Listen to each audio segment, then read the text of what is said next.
Welcome back, everybody. For friends I've yet to meet, my name is Rhian-Mari Thomas, and I'm the head of the New Green Finance Institute. And it is my real honour to introduce you all to our next speaker, President Mary Robinson. Mary will be no stranger to those of you in the room today. Many of you will know Mary from her former life as the first female president of Ireland. And then from Ireland's green shores, she took to the world stage as UN High Commissioner for Human Rights and then UN Special Envoy for Climate Change. Mary's thoughtful leadership and advocacy of climate justice has left a defining mark on the climate debate ever since. She is now chair of the Elders, a group of independent global leaders working for peace, justice and human rights, founded by Nelson Mandela in 2007. And as she has just informed me, she has also been appointed patron of the International Science Council. Recently, Mary has been at the forefront of climate action, engaged in the Vatican Energy Transition Dialogue. More of that in a moment. Just this week, she has also authored an essay published by the Social Market Foundation and the Chartered Banking Institute, proposing the creation of a transparent database of existing fossil fuel assets and reserves, such that investors who, in her words, hold an extraordinary latent power to further the sustainability agenda can make better informed decisions about their capital allocation decisions. Mary, welcome. Thank you. You were a leader in this field long before most, and certainly before we achieved the level of consensus and, as we see in the room today, enthusiasm about climate change, or the climate emergency as it is being increasingly described. Can you share the Elders' vision of the world with our audience here, and also your views on the urgency in our journey to the transition to a zero-carbon economy? Well, we got a strong mandate from Nelson Mandela himself to bring courage where there is fear, to bring agreement where there is conflict, hope where there is despair. And all of those are very relevant to where we are at the moment in the world. You know, since the report of the Intergovernmental Panel on Climate Change last October, which told us we had 12 years, now it's July of the 11 years, to transform our approach, to reduce by 45% carbon emissions. We know they went up last year. They're no doubt going up at the moment. So we have a lot to do, to think about, to really get that sense of. And I think what we need more than anything else is to have a mindset of change, to realize that we can no longer continue with business as usual. I am delighted that this Green Finance Summit coincides with your first Climate Week here in London, and I've heard that there are about 3 times as many events being organised as people had planned for. So that's all good. We actually desperately need to link the different worlds, the world of the economy, the world of moving to a green economy, you know, the financing, all of it, and do it urgently. The IPCC report, clearly a game changer, also the Paris Agreement, a turning point. But can you explain what inspires and motivates you personally to shine such a light on this issue and to help those who are most vulnerable and to propel action? I often, at some stage when I'm talking, make it personal because it is to me. I'm lucky enough as an Irish grandmother to have these 6 grandchildren, and the eldest is 15. So I often think, you know, they'll be in their 30s and 40s in 2050. They'll share the world with, it's estimated, about 9.5 billion. We're at about 7.7 billion at the moment. And of course, I have to think about that world. You know, will it be livable, you know, in 2050? So unless we can do things in that time that the Intergovernmental Panel told us about, you know, within the next 11 years as it is now, I would worry not just about my grandchildren, about that world. I love the fact that the school children are doing their Fridays for Future and striking. I'm all for it. I've even noted that, you know, London was disrupted by the Extinction Rebellion. They're taking it very seriously because they're also, as young people, mainly young, not all of them are young, you know, seeing that this is a civil rights issue now. It's a civil rights movement issue. And we have to understand that it's very unjust, that it affects most those who are least responsible. We're lucky to be in, climate resilient areas of the world. But I spend a lot of time in African countries, and to some extent in Asia, but mainly in Africa. And I have seen and learned from, the women who would say, is God punishing us? I don't understand what's happening. And having, their schools destroyed, their village destroyed, their houses destroyed, no insurance, no plan B, and having to, just with courage and banding together, slowly work their way back. And if we could bring the conversation back to the UK, back to London, clearly, and also Ireland have shown great leadership on this agenda, but recently in the UK, we took that legislative step to get to net zero emissions by 2050. Yes, I must say the UK has been a leader. Ireland is making up. We were described by our Prime Minister as being a laggard on climate change in the European Parliament, and that hurt the Irish psyche a lot. So we want to become, so we have now a new climate action plan. But I do believe that the fact that the UK, as the first G7 country to take that legislative step, to commit to being zero greenhouse carbon emissions by 2050 is really important. I hope other countries will follow. I had hoped that the EU would say it more explicitly. They fudged it by saying they commit to the Paris Agreement, which needs to be net zero by 2050, but they didn't do what the UK did and make it express. So, but at the same time, my colleague Ban Ki-moon is also an elder now. He's actually one of my deputies. He and Graça Machel are two deputies. Ban Ki-moon spoke in London not so very long ago and spoke well about what the UK has done, but said, but your UK export financing finances coal in developing countries, and you can't do that. You can't try to be green in the UK and then be financing coal development elsewhere. And he showed figures that it's quite significant. Which brings me on to the question about international collaboration. So clearly it is significant that the UK has shown leadership as the first G7 country to make this announcement. But what could nations be doing in order to increase ambitions, to collaborate and accelerate action globally? Well, we're coming towards the Climate Action Summit in September, that the Secretary-General is putting a lot of emphasis on being about climate action. I understand that your whole week here in London is climate action. This summit is climate action. So we're going beyond the talk, the words, into action. I actually take very seriously the science.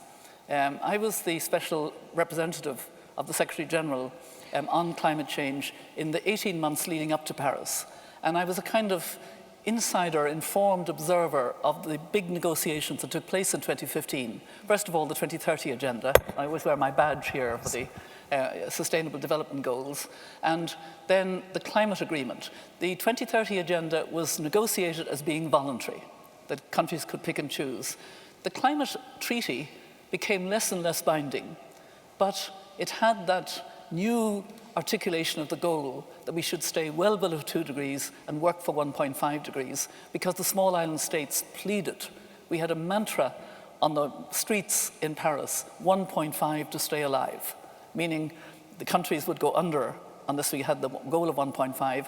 And I thought, and I think most people thought, this was for the small island states. And that's the importance of the Intergovernmental Panel on Climate Change report last October. They, for the first time, looked at the difference between 1.5 and 2 degrees. And basically, I'm simplifying slightly, but not really, between 1.5 and 2 degrees, really serious things happen. The coral reefs disappear. The Arctic ice more or less disappears, and the permafrost seriously melts. And that's before 2 degrees. So 2 degrees is the outer limit of what is safe. As I think is probably well known in this audience, we're on course for more than 3 degrees at the moment and heading dangerously beyond 3 degrees to 3.5 or maybe 4. Catastrophic. So the school children are right to be worried about their future.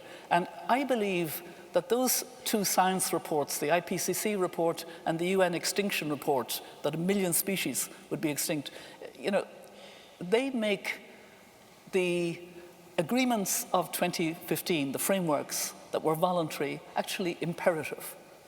imperative because of the science. And I think we have to understand that. And I hope the financial world will really take that very, very seriously. So, when I was invited to be one of two patrons of the International Science Council with Ismail Sergeldin, it gave me, and I met with representatives of the Science Council, they said, please make that point over and over again. It is now imperative. We don't have any option. We have to make those frameworks completely enforceable. So that climate summit that we should be working towards with partnerships, and I know the meeting in Abu Dhabi is just taking place, or has just taken place, and I gather it's gone quite well. We keep coming back to the science, yes. And we were speaking earlier, and many bankers in the room, or many people from the financial services industry, we're used to looking at operating in cycles, economic cycles. And I think that is the message to get across here. This isn't a fad, this isn't a cycle, this is science, it is not going away, and the impacts are going to be accelerating. And that's a very different way of thinking as a financier and as a strategist working in a large financial organization. So we welcome your continuing emphasis on science and the work that you can do as the new patron. The theme of this event is investing in actions, and I'm sure everybody in the whole hall would agree it's time for action. You recently attended the Vatican Energy Transition Dialogue, as I mentioned. It would be great if you would share some of your insights, and what more can some sectors such as the oil and gas, the fossil fuel sectors, what can they be doing?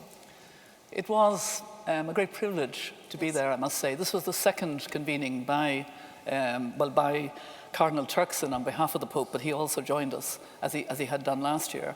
And last year, there was a lot of tension apparently in the discussion. And then when Pope Francis came, he actually made a very tough speech. And so much so that I think people felt they won't reconvene. But interestingly, not only were both the oil and gas CEOs and the finance heads ready to reconvene, but they were ready to do it this time with a proposal that they would agree two statements, one on carbon pricing and one on carbon risk reduction. And there was tension in negotiating. I was actually very interested because to me they were quite weak statements, coming from where I'm coming from. But the important thing was the signatures. And in the end, they all signed up, which was really significant. Signed up to carbon pricing, signed up to carbon risk reduction. But I have to say, I realized, possibly for the first time, the enormous difference between the profits from fossil fuel and the potential profits and the increasing profits from renewable energy. There are profits to be made, but they're not at the same scale. Somehow that's a very bad gap, because it means that the fossil fuel companies and those who are financing them will continue for as long as possible. And I actually had that sense. They're going to continue for as long as possible. And they're thinking short term. And it's only the finance world that can change that by taking seriously the risk, the stranded assets risk, and making it clear, we don't really like the way, you're now trying to, sort of exploit in the Arctic and keep looking for more oil and gas when we have enough, if we're going to meet that target of reaching 1.5 and not going above it. It is a real challenge to help the financial services pivot from extrapolating previous very successful P&L revenue streams towards something that is far more nascent and requires quite a different forward-looking and quite bold leadership. And real understanding of the science. I think that's right. A real motivation. This wouldn't have been the way I'd have done things, but I'm now taking the science seriously, and I know, and I want my children and grandchildren to have a safe world. I think this is I often feel we haven't been really good at communicating the issue of climate change. And I'm trying to improve that now. I mentioned to you earlier, I have a podcast now called Mothers of Invention. And I'm doing it with a young Irish woman. She was 8 years old when I was elected president. And she's a successful comedian in New York, Maeve Higgins. And she's half respectful towards me, which is half the fun. But the reason why I mention it is this podcast has become very popular because we have humor in our seriousness. Every now and again, Maeve makes this really funny thing, and we all break up laughing, and yet we're very serious. And our byline is that climate change is a man-made problem and requires a feminist solution. And Maeve would never explain that, but I actually feel, especially with an audience like this, good mixed audience, but still predominantly male, that climate change is generic. You know, a man-made problem is a generic term. It includes all of us. We're all responsible and we're all contributing. And a feminist solution definitely includes men. And it's that feminist solution we talk about. And it's really very interesting. You know, I've learned a lot. We didn't come in with with a set piece of what is. I've listened to women from different parts of the world. Let me tell you one of them, because it's a very telling comment from a scientist. We wanted to have a voice from the IPCC meeting that took place, that led to the 1.5 degree report being issued, the meeting in Korea. And the scientist that we spoke with on this podcast was from Botswana, a woman scientist, Pauline Dube, I think is her name, Pauline definitely. And what she said was, you know, in Botswana, we have problems getting access to energy. But, you know, we're doing it more now, and it's mostly clean energy, we're very keen, etc. She said, I have such empathy with developed countries because they have these big grids and all those workers, and they're going to have to change, and I have such empathy. And she must have used the word empathy about 5 times in the conversation, and that's the first time I've ever heard that. The empathy from somebody in a developing country towards the problem of getting out of coal in particular, and as quickly as possible, but also oil and gas over the coming years. And the workers must not be left behind. We have to have just transition, which is very much part of climate justice. Absolutely. And it is very refreshing and ironic to hear that. Isn't it? Yeah. Point absolutely taken on its head. Could I just ask, after the Vatican meeting, obviously some mixed messages there. How do you feel personally? Do you feel optimistic? We were talking earlier about the need for continued resilience when we're working on this agenda. Halfway through the meeting, I got quite depressed when I saw how difficult it was for them to sign up. But I know that there were lawyers in the background that were saying, you know, be careful, be careful. Right. And that was interesting in itself. After they were signed, there was quite a good discussion actually about how the finance world and the extractive world, if I can put it that way, could work in sectors, you know, work in the energy sector, you know, to try to link and link the demand as well as the supply, and try and reduce the demand as well, which was something that you know, had come up a little bit in the discussion. And in the end, I came away feeling, well, you know, to have the heads of oil and gas companies and the heads of finance sign up to carbon pricing, no question, we have to have it, and we have to do it in a fair way. And secondly, because we also talked about just transition, and then climate risk reduction. That was very positive, and I think, you know, I think Cardinal Turkson, on behalf of the Pope, and even the Pope himself, I mean, he kind of stayed longer and allowed everybody to have a handshake and had a photograph with us, which apparently he didn't do the previous year. Wow. So he was obviously blessing those present, you know, that they had made some progress. But it needs much more than that. I mean, I think we need more countries to do what the United Kingdom has done. We need the European Union to do it more definitively, because there are laggards. We know that the United States is in a bad place at the moment with President Trump, even though states and cities and financial sectors and business are trying to make up for a bad federal leadership. But the real problem is that time is of the essence. That's right. And therefore, I hope that everybody here from the finance world will keep reminding themselves, we've got to keep faith with the science. We've got to do what the scientists told us, which is to reduce by 45% greenhouse carbon emissions. Therefore, I have to start shifting out of investing, out of encouraging the subsidies for fossil fuel, the export support for coal outside the United Kingdom, when the United Kingdom itself is giving leadership, and all of that.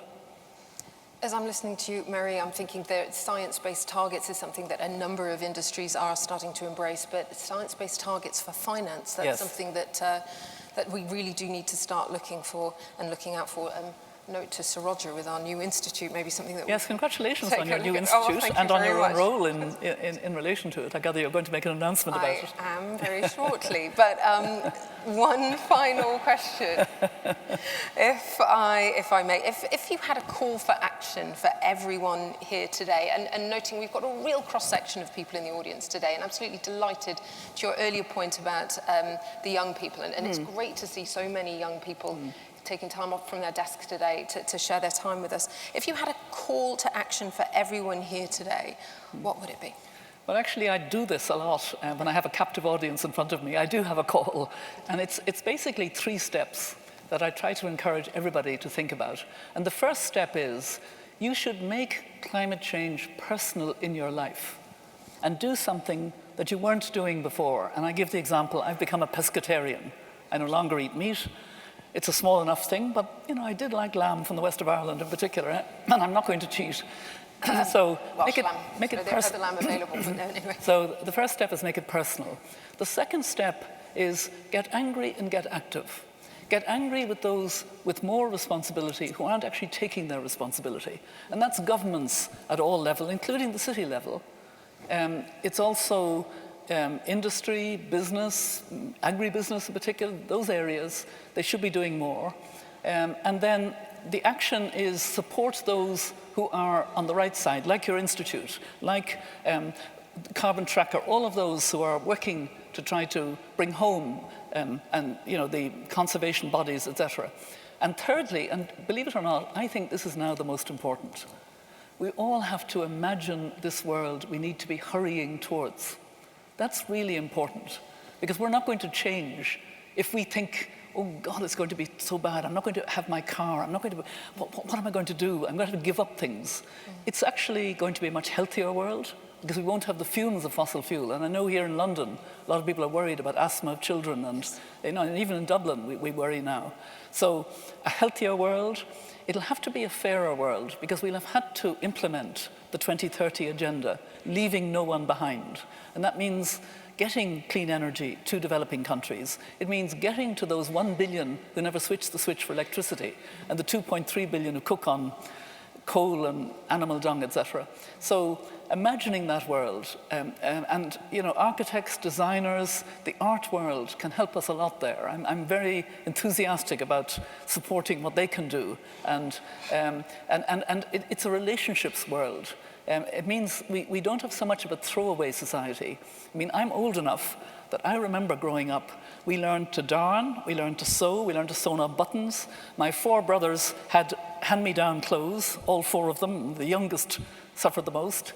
And things were reused, recycled. That's all the lessons. And that doesn't deprive you of a really good life and good relationships. Actually, it perhaps helps the relationships, because in a throwaway society and a plastics, thank goodness I don't see any plastics here, which is great. The deeper the relationships in our world, the better for our world. And leaving no one behind is a wonderful goal for young people to think about, especially in the renewable energy area.